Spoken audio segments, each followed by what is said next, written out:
दोस्तों, कैसे हो आप लोग। Welcome back to the channel live life easy. स्वागत है आपका एक मॉर्निंग रूटीन में। सुबह की शुरुआत होती है मॉर्निंग स्ट्रेच से, जो मैंने आपके साथ 10 मिनट स्ट्रेच शेयर किया था। कई बार नींद नहीं भी खुले ना तो भी जब आप डेली करते हैं तो प्रैक्टिस में आ जाता है। आप आंख बंद करके शुरू कर दीजिए और वादा है मेरा कि एंड आते आते आपकी नींद और स्टिफनेस दोनों ही ख़त्म हो जाती हैं and you are good to go with a positive energy. एक इस तरीके की वाइब आपकी बॉडी की क्रिएट हो जाती है कि चलो काम करते हैं। ये 10 मिनट वर्थ हैं आपके अपने लिए। गर्दन की स्टिफनेस से लेके लोअर बैक तक के लिए लगभग सारी ही चीज़ें थोड़ी थोड़ी देर करके 10-10 का काउंट देके लगभग 10 और बहुत धीमे भी करोगे तो 15 मिनट। और इतने ये मैं करती हूँ स्ट्रेचिंग। मेरे हस्बैंड उठ के नीचे चले जाते हैं ताकि बच्चों को समय से आवाज़ लगाने वाला भी कोई चाहिए होता है। तो सुबह के जो स्ट्रेस होता है ना कि बच्चे उठ नहीं रहे, लेट हो गया, बस मिस हो गई, उससे बचने का सही से तरीका यही है। आपको अपने बच्चे का अंदाज़ा होता है कि वो धीरे धीरे अपनी नॉर्मल स्पीड से लगभग कितनी देर में तैयार होगा। उससे कम 15 से 20 मिनट पहले आप मेक श्योर करो कि उसको आवाज़ लगाना शुरू कर दो, ताकि जैसे मुझे अपने लिए लगता है ना कि कितनी भी बिजीनेस हो, सुबह उठ के 15-20 मिनट चाहे स्ट्रेचिंग करूँ या नहीं करूँ, अपने लिए चाहिए ही चाहिए। तो वही चीज़ अगर बच्चों को भी हम दे सकें तो शायद उनकी भी सुबह की शुरुआत मतलब उन्हें होश तो मिल जाए, तब तो वो तैयार होंगे। अब नीचे आके मैंने एक राउंड बच्चों के पास लगाया, क्या कर रहे हैं क्या नहीं कर रहे हैं, उन्हें थोड़ी सी इंस्ट्रक्शन दी और सीधे मैं जुट गई थी किचन में उनका टिफ़िन बनाने के लिए। नाश्ते में बन रहा है बेसन और ओट्स का चीला। और मुझे अभी स्कूल नहीं जाना है, मुझे जाना है ट्रेनिंग पे, तो मुझे निकलना है 9 बजे। अभी के टाइम के हिसाब से फर्स्ट प्रायोरिटी है कि बच्चों का टिफ़िन मुझे बनाना है और उनका नाश्ता हो जाए, बाल बन जाएँ और वो समय से अपने स्कूल के लिए निकल जाए। देन मैं बाकी का काम करूँगी। तो इसलिए पहले आज कुकिंग का प्रोसेस चलेगा। और इसमें ओट्स चीला वैसे मैंने कई बार शेयर करा है। हल्का सा इसको गर्म पानी में आप डिप करके रख दो। मेरे हस्बैंड ओट्स को पीस के बनाते हैं आजकल, क्योंकि इसमें टाइम कम लगता है। लेकिन पर्सनली टेस्ट की बात कहूँ तो हल्के हल्के से जब मुंह में ओट्स के टुकड़े से आते हैं ना तो ज़्यादा अच्छा लगता है और ये वाला ज़्यादा क्रिस्पी भी बनता है। तो मैंने ओट्स को जो है गर्म पानी में थोड़ा सा देर भिगो दिया। इतने मैंने चॉपिंग करी ना, ओट्स अच्छे से भीग गए। उसके बाद चम्मच से उनको एक अच्छा सा मिक्स दिया। फिर जो भी वेजिटेबल आपके पास अवेलेबल हो, नहीं है लेकिन प्याज टमाटर शिमला मिर्च ज़रूरी है, शिमला मिर्च भी ना हो तो प्याज टमाटर डाल दो। और ये डालने के बाद लगभग 1 कटोरी के करीब ये था ओट्स, उतना ही लगभग बेसन डाल दो, नहीं तो उससे आधा भी डालोगे या उससे थोड़ा ज़्यादा। आपकी उसी हिसाब से बेसन की और कंसिस्टेंसी ओट्स की ऊपर नीचे होती रहेगी, लेकिन उसकी बाइंडिंग के लिए आपको पलटने में चीला आसानी रहे तो बेसन है ज़रूरी। अभी तो मैंने लगभग जितने ओट्स थे उसका 80% के करीब बेसन लिया है। 3 चम्मच मैंने भर के डाल दिया था और इसको थोड़ा सा पतला कर लेंगे। ज़्यादा गाढ़ा बनाएंगे तो वो अच्छा तो बन जाएगा लेकिन कुकिंग में टाइम जो लगेगा वो और बढ़ेगा। अब मैंने नॉन स्टिक वाला तवा ले लिया, इसको मैं बदलूँगी, तो कृपया इसको थोड़ा सा इग्नोर करें। प्रेस्टीज का था ये और फुल साइज़ का सबसे बड़ा यही वाला मतलब था, लेकिन इसके कोटिंग से मैं कुछ खास वो नहीं हुई इम्प्रेस।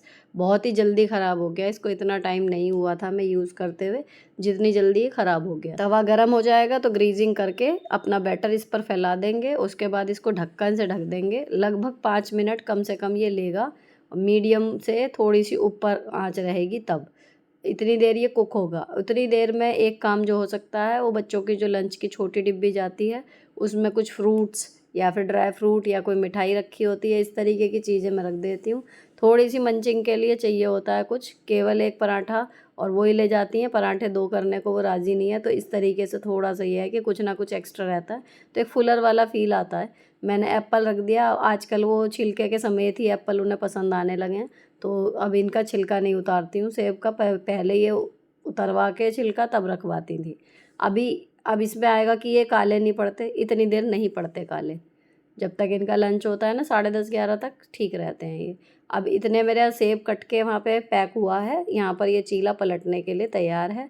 अब इसको अगेन 2 मिनट लगेंगे, तो एक साइड से ही ज़्यादा टाइम लगता है, दूसरी साइड का 2 मिनट के करीब में हो जाता है।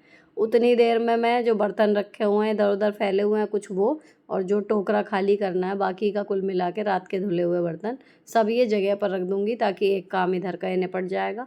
किचन में मल्टीटास्किंग का सिंपल सा रूल यही है। सबकी किचन अलग है, सबका खाना बनाने का तरीका अलग है, सबके काम की क्वांटिटी अलग है, लेकिन ये रूल सब जगह फॉलो हो सकता है कि जब आप किचन में खड़े हों तो अगर आपको किसी चीज़ की कुकिंग ऐसी कर रहे हो कि वहाँ पे आप गैस को छोड़ के नहीं जा सकते, तो बजाय खाली खड़े होने के अपने हाथों को वर्किंग मोड में रखिए। कुछ भी कर दीजिए उस टाइम पे, वो करा हुआ काम आपको दिखाई ही देगा अलग से। चाहे आप कोई ड्रॉअर ऑर्गेनाइज़ कर दीजिए उतनी देर में, कोई जैसे सामने स्टील की रैक रखी हैं, इनको पोंछ लो। कोई डब्बे अपनी जगह पर रखने हैं वो रख दीजिए, कोई सामान ऐसा आया है पैकेट रखा है अभी डब्बे में पलटना है वो कर दीजिए। मतलब कुछ ना कुछ काम जब ढूंढते हैं तो मिल ही जाता है यहाँ पर।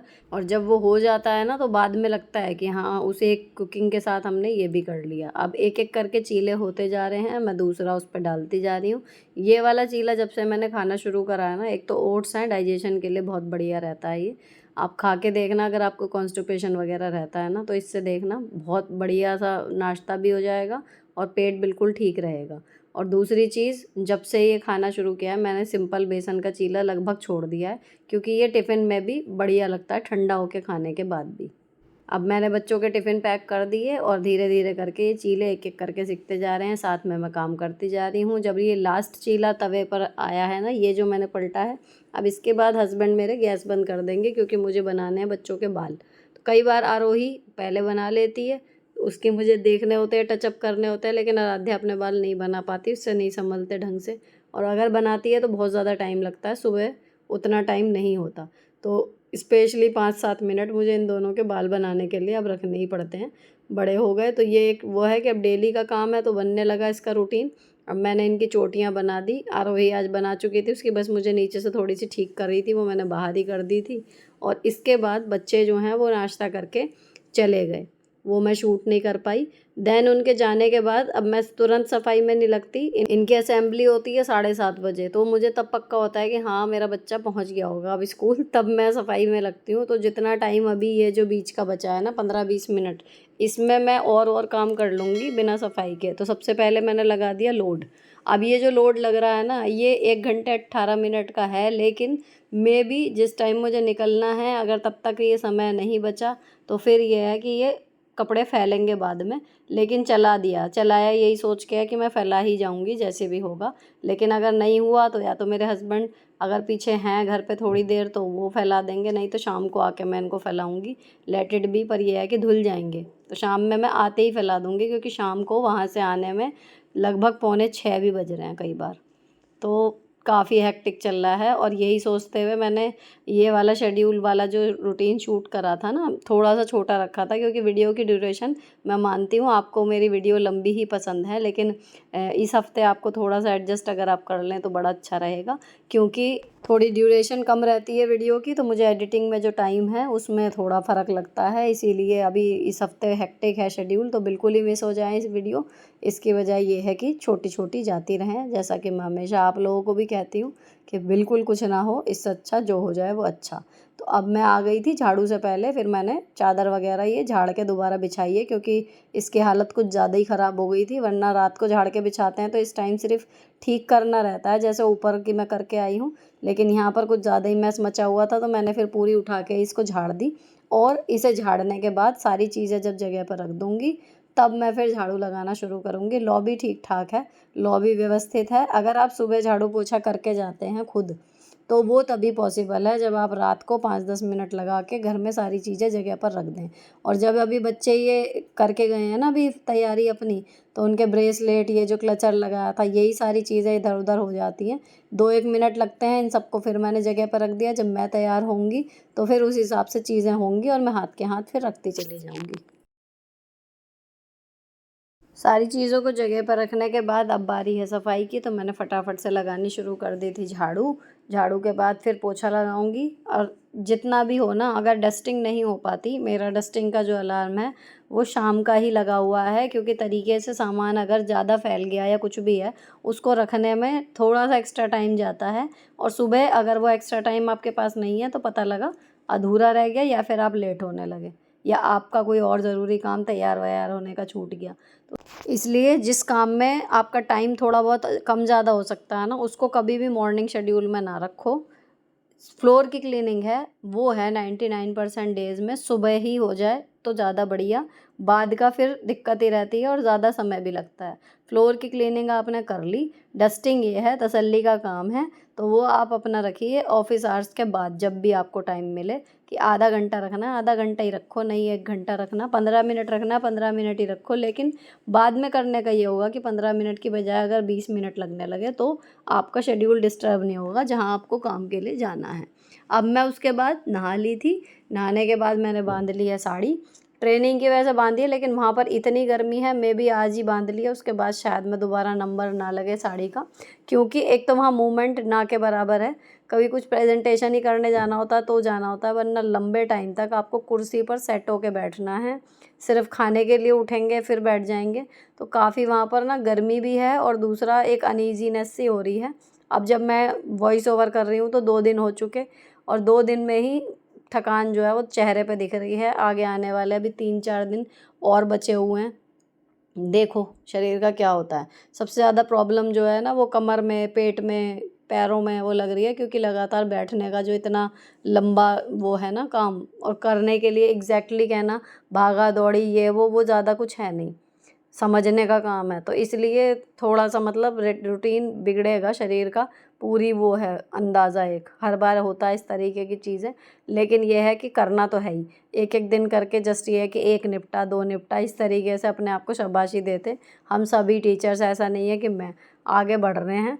इसके बाद फिर सारा मेकअप जो है वो डेली वाला ही करा था मैंने, उसके बाद बाल सुलझा लिए। अच्छा, ये साड़ी का फैब्रिक जो है ये कॉटन ही है, लेकिन थोड़ा सा ना स्ट्रक्चर्ड है, मुझे इस वाली कॉटन का नाम नहीं पता, इसमें जाली जाली सी हैं, एक होता है कोटा डोरिया, लेकिन वो थोड़ा और हार्ड रहता है, ये वैसा भी नहीं है, ईजिली ड्रेप हो रहा है, प्लेट्स वगैरह बनाई तो बहुत अच्छे से बन गई, और नीचे इसके पल्ले में ना टैजल्स भी हैं, तो इसका जो कलर और प्रिंट है मेन वो मुझे बड़ा अच्छा लगा था। इसके साथ जो ओरिजिनल ब्लाउज है वो वाइट कलर का रॉ सिल्क ही है, तो ये जो कलर आपको स्क्रीन पे दिख रहा है ना, एग्जैक्ट ये वाला ही कलर इसमें आया है।